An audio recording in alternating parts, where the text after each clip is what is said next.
Look around you. There are 8 billion humans alive on Earth today.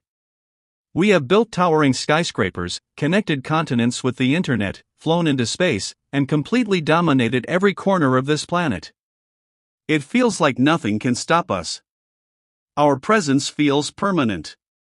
But if we pull back the curtain of time and travel just 75,000 years into the past, we find a reality that is terrifyingly different. A reality where the entire human story almost came to a sudden, brutal, and silent end. Imagine a world where humanity didn't just drop in numbers, we were pushed to the absolute edge of total, irreversible extinction. There were no cities, no written languages, no empires.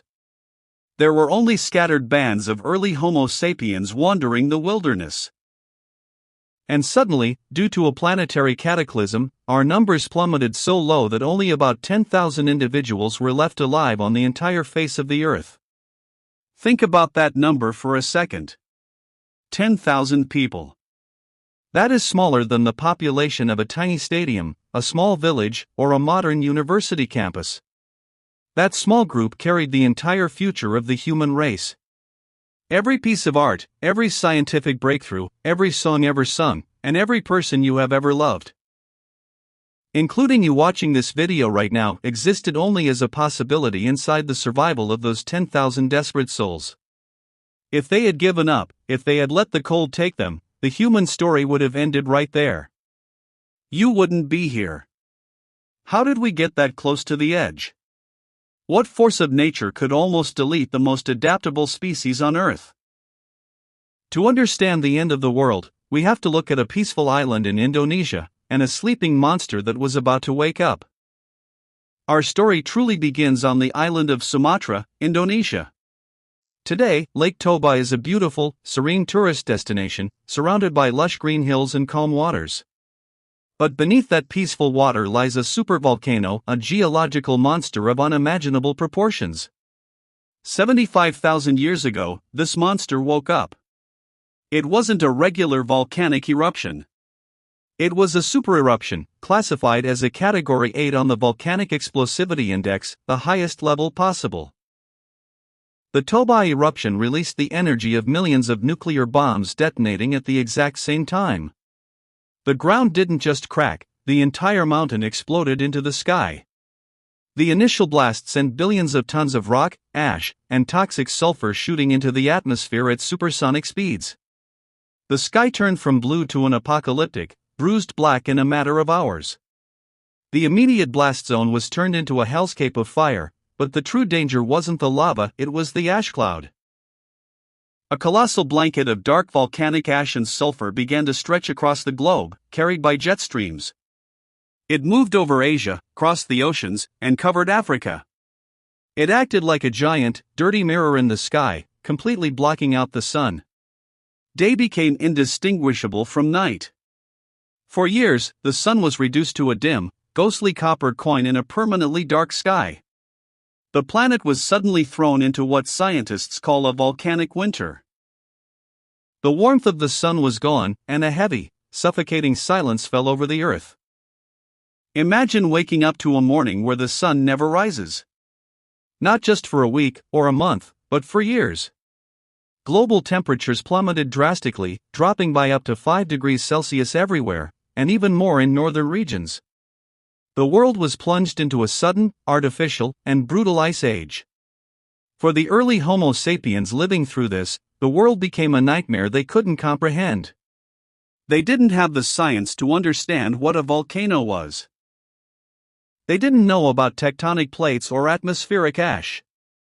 To them, it felt like the cosmic spirits were angry, the sun had died, and the universe itself was shutting down forever. The ecological consequences were swift and merciless. Without sunlight, plants could not perform photosynthesis. The great tropical forests and grasslands began to wither and die. The massive herds of animals, the deer, the ancient cattle, the megafauna that humans relied on for food, began to drop dead from starvation. The food chain was shattered. Early humans, who survived entirely by hunting and gathering, found themselves in a global death trap. Water sources became contaminated with toxic ash, making them deadly to drink. Every single day became a desperate, freezing battle against hunger. Tribes that had thrived for generations simply vanished into the dark, frozen landscapes. The volcanic winter dragged on year after year. The global human population crashed in a massive wave of death. This event created what geneticists today call a genetic bottleneck. To understand this concept, imagine a giant bottle filled with thousands of multicolored beads.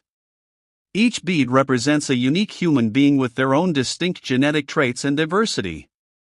Now, tilt that bottle horizontally and try to pour the beads out through the narrow, tight neck of the bottle. Only a tiny, random handful of beads can squeeze through before the rest are trapped. The narrow neck of that bottle was the Toba catastrophe. The thousands of beads that failed to pass through were the millions of early humans who perished across Africa and Asia. Recent DNA studies of modern humans reveal a shocking truth: our species has incredibly low genetic diversity compared to other primates like chimpanzees or gorillas. In fact, two chimpanzees from opposite sides of a single Central African forest can have more genetic differences between them than two humans from completely different continents. Why? Because our ancestral line was brutally thinned out. Some experts estimate that the number of actual breeding pairs, the adults who were healthy and capable of having children, dropped to just a few thousand individuals. We were closer to extinction than many endangered species are today. We were a dying species, a fading whisper on a lonely, cold planet. So, how did those 10,000 survivors pull through? How did they manage to beat the odds when the entire planet was working against them? They didn't have thick fur coats to protect them from the volcanic winter. They didn't have massive claws, sharp fangs, or supreme physical strength. But they possessed a secret weapon that no other creature on Earth had: an advanced capacity for cooperation, adaptation, and imagination. To survive the freezing darkness, these scattered, isolated tribes had to become incredibly smart, incredibly fast. The harsh environment acted as a massive evolutionary pressure cooker. It forced our ancestors to perfect the art of tracking the few surviving animals. It forced them to share their deeply limited resources instead of fighting over them. They huddled close around small campfires, passing down vital survival strategies, maps of water sources, and stories of hope through language. The humans who survived the Toba winter were the toughest, wisest, and most adaptable thinkers to ever walk the earth. They were the ultimate survivors, refined by fire and ice. Eventually, after a long and grueling decade, the heavy sulfur clouds in the atmosphere began to dissolve. The ash settled back into the earth, acting as a rich fertilizer for new growth. One morning, the sky cracked open, and the brilliant, warm light of the sun hit the ground for the first time in years. Those 10,000 survivors stepped out of the shadows of their caves. They looked at a renewed world, and they began to rebuild. They multiplied, they migrated out of Africa, crossed oceans, climbed mountains, and eventually built the modern civilization we see today.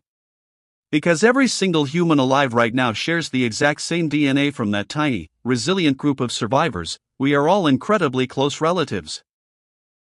Beneath the surface of our skin, our borders, and our languages, we are all part of the same small family.